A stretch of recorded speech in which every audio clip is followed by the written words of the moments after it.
खबर आपको देंगे। चौधरी शुजात हुसैन और परवेज इलाही की जेल में मुलाकात हुई है। जराये के मुताबिक मुलाकात तकरीबन 1 घंटा जारी रही, जिसमें चौधरी सालेक हुसैन भी मौजूद थे। इस हवाले से मजीद तफसीलात हासिल करेंगे डॉन न्यूज के नुमाइंदे मियां शुएब से। मियां शुएब, बताएगा, 1 घंटे तवील मुलाकात हुई है, क्या अहवाल बताएंगे?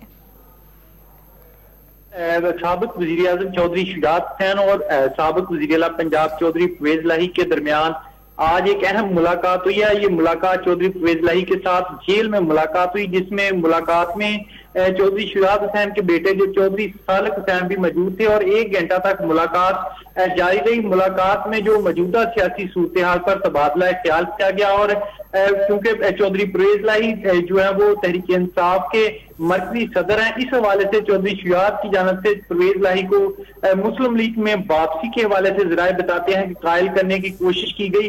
इसके साथ साथ जो चौधरी परवेज इलाही के बेटे हैं मोनस इलाही, उन्होंने भी इस पर ट्वीट किया। उन्होंने कहा कि हमारी जो फैमिली है उनको वालिदैन से मिलने नहीं दिया जा रहा, लेकिन आईजी पंजाब आज खुद चौधरी शुजात हुसैन और उनके बेटे को लेकर जेल में गए और चौधरी परवेज इलाही से मुलाकात करवाई गई है। जी शुएब, बहुत शुक्रिया आपका।